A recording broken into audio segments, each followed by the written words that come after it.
Matinding pangyayari ho ito kay Senador Marcoleta dahil nagalit ang taong bayan dito sa pangako niya na libreng kuryente ay biglang kinuyog siya at pinagtulong-tulungan sa... Alright, welcome back to my YouTube channel. I'm Andy's Vlog. Matindi ho ito. Breaking news sapagkat itong si Marcoleta ay pinagkaguluhan, kinuyog dahil dito sa kanyang pangako sa taong bayan noong siya ay nangangampanya pa na kapag tinama siya ng senador ay libre na sa kuryente ang taong bayan na kumukonsumo na bababa sa 2,000 piso ang binabayaran buwan-buwan. Halimbawa mga kaibigan, kung ang binabayaran mo monthly sa iyong kuryente ay 2,000 pababa, ay kasama ka ho sa libre ni Marcoleta dahil yan ang kanyang pangako. Ang tanong, totoo ba naman ang kanyang sinasabi mga kaibigan? Kaya ito po ang bigyan natin ng pagkakataon na linawin dahil ang taong bayan ay nagkakagulo. Dito ho dahil naghihintay ho at umaasa sa pangako ni Marcoleta. Ay naku ho, ay matindi ho ito. Pwede bang makahingi sa inyo ng isang like sa video na ito? Sabay-sabay po nating i-like ang video na ito kung nagustuhan nyo po. At sa lahat ng hindi pa nakasubscribe sa aking maliit pa na YouTube channel, please subscribe. Maraming salamat po. Ito, samahan niyo po ako. Kapag mayroon kayong pagkakataon, samahan niyo ako hanggang dulo na panoorin, pakinggan ang vlog na ito. Dahil dito niyo po matutuklasan itong libreng kuryente. Buhat ho dito kay Marcoleta na pangako niya po sa taong bayan. Aba, ay malaking tipid ho ito. Halimbawa, ako ay kumukonsumo ng 2,000 kuryente, pababa ang binabayaran buwan-buwan, libre ako ni Marcoleta. Kasi yun ang pangako niya eh. Uy, ang dami natin ho, mga kaibigan. Milyon ang matutulungan ho nito na taong bayan. Maganda ho ito. Kaya lang ang problema, nasaan ang pangako? Diyos ko po, ready. Santissima man labirin. Politika talaga, ano? Nasa na po ngayon yung mga nangangampanya na senador. Dati, talagang matamis ang ngiti po, ano? Ngayon, ngumingiti po ba? Nakakangiti pa po ba sa inyo? Eto, baka tayo mapalayo ng topic. Pakinggan po natin mga kaibigan, baka kayo malibre ni Marcoleta.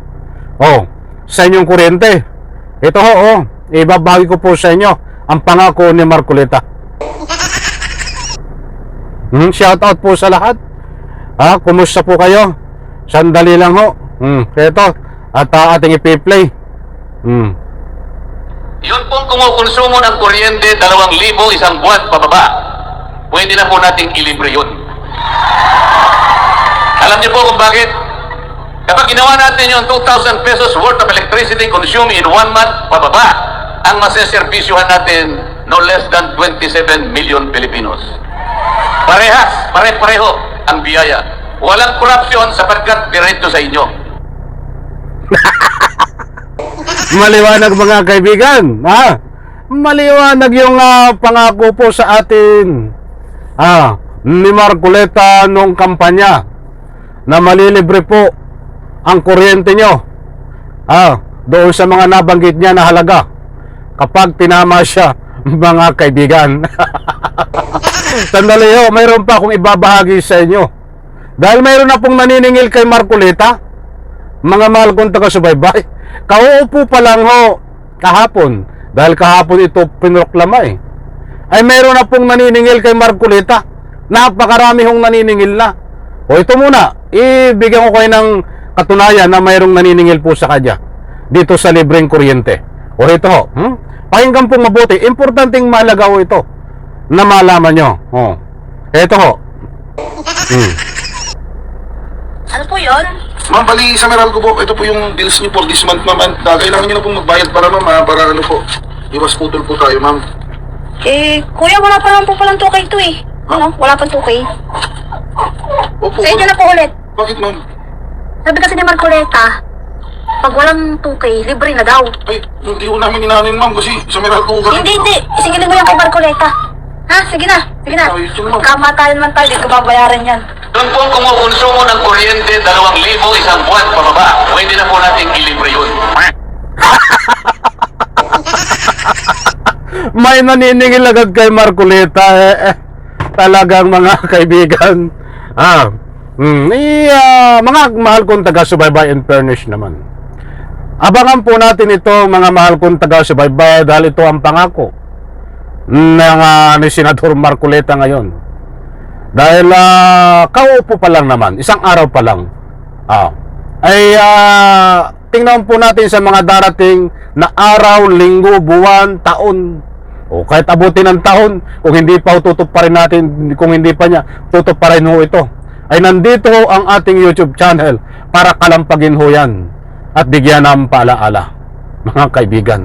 Dahil importanteng mahalaga ho, pag hindi niya tinupad ang kanyang pangako, yan ho ay isang panluluko sa taong bayan, na kaya lang ho ito ay nanalo ay sa pamagitan ng kanyang pangako, karagdagang boto. Malakas yung makahatak yun di ba? Yung pangako na yun, kasi halos lahat tayong lahat ay gumagamit ng kuryente.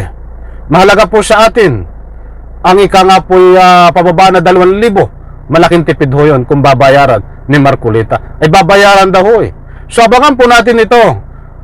Kung talagang tutuparin ni Marcoleta.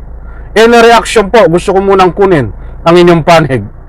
Naniniwala po ba kayo dito sa pangako ni Senador Marcoleta na siya ay ililibre tayo sa kuryente tungkol dito sa bayarin, na kapag mababa sa 2,000 ang binabayaran ay sagot niya na at libre, mga kaibigan?